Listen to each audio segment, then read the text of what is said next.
everybody, Dan Illman, Mike Beer, taking a look at the DRF race of the day for Wednesday, November the 27th. It's race number 9 at Parx, the Cornucopia Stakes for fillies and mares going 6.5 furlongs. Before we take a look at this field, remember that DRF's biggest sale of the year is ongoing. It's the Black Friday sale, 20% off just about everything in the entire DRF shop. And to access these deals, head on over to shop.drf.com. Use the coupon code BF2024. Here's the field for the Cornucopia. It's one of 4 stakes races at Parx on Wednesday, and you can access free formulator past performances for this race on the Race of the Day event page at drf.com. Take a peek, handicap along with us. This field's still in a bit of flux. The number 6 Disco Ebo is going to scratch. She ran Monday at Mahoning Valley. The 2 Bourbon Bombay is cross-entered at Laurel on Friday. I talked to Ned Allard earlier in the week. He said he's kind of leaning towards Laurel, but it's still up in the air.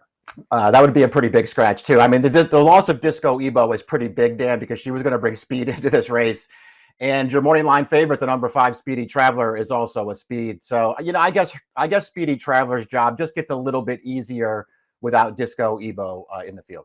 It's a perfect segue to our Timeform US pace projector. Pre-scratches, because you see Speedy Traveler is going to be out there. Disco Ebo would have been out there if she competed in this race. So perhaps the onus is now on the 8 Talk to the Judge, who does have some speed, to try to go after Speedy Traveler in the early part of this race. Remember, this pace projector will automatically update after scratches. If the pace is hot, Butch Reed's remaining entrant, he scratches Disco Ebo, the 1 confirmed star, is the fastest Timeform US late pace rating. Speedy Traveler, you're right, has a much better chance now with Disco Ebo out. It just changes the race a little bit. I mean, I don't know if you agree with this or not, Dan, but I sort of expected the 8 Talk to the Judge to be part of this pace anyway.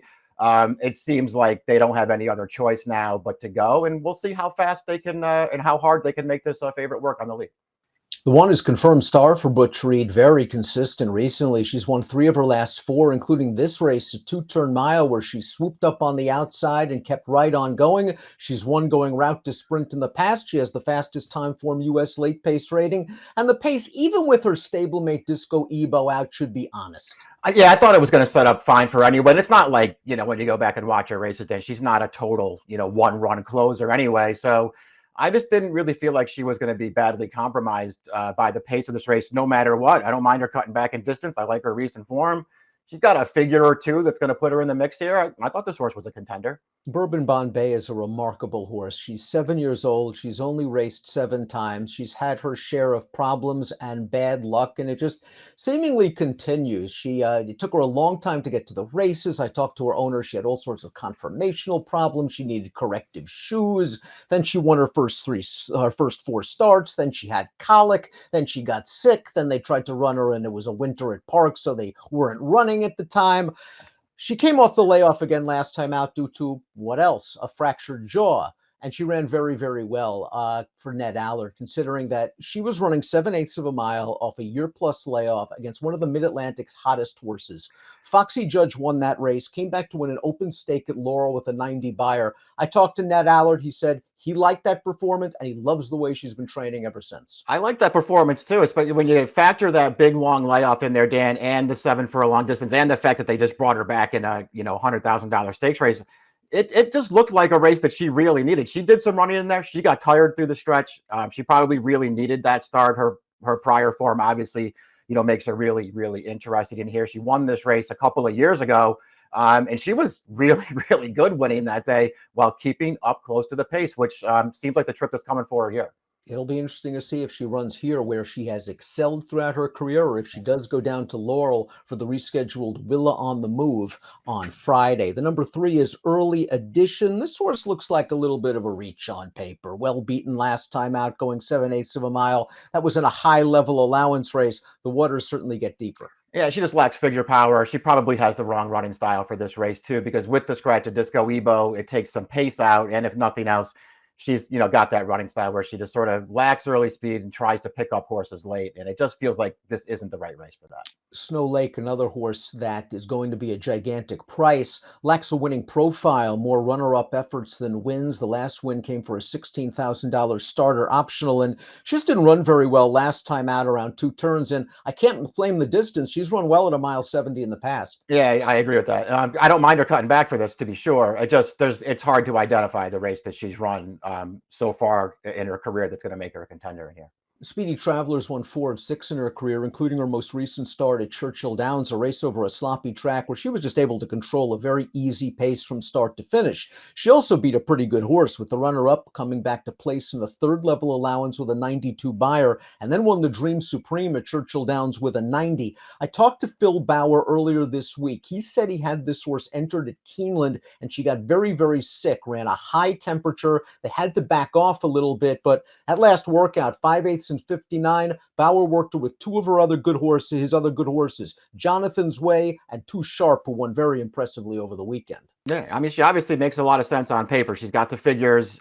You sort of identified that race last time. First of all, it's another wet track, which she clearly really likes. We'll see what the conditions are for this race on Wednesday.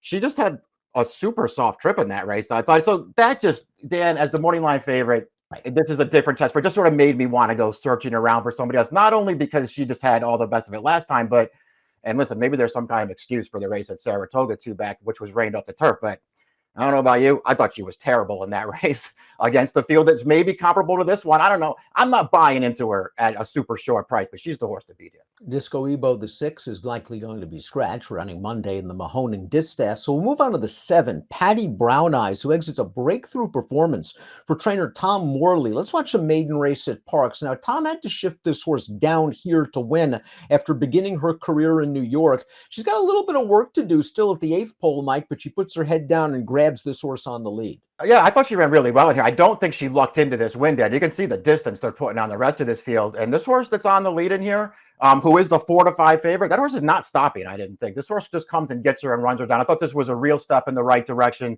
You were talking about some of those, Bauer horses, that he has.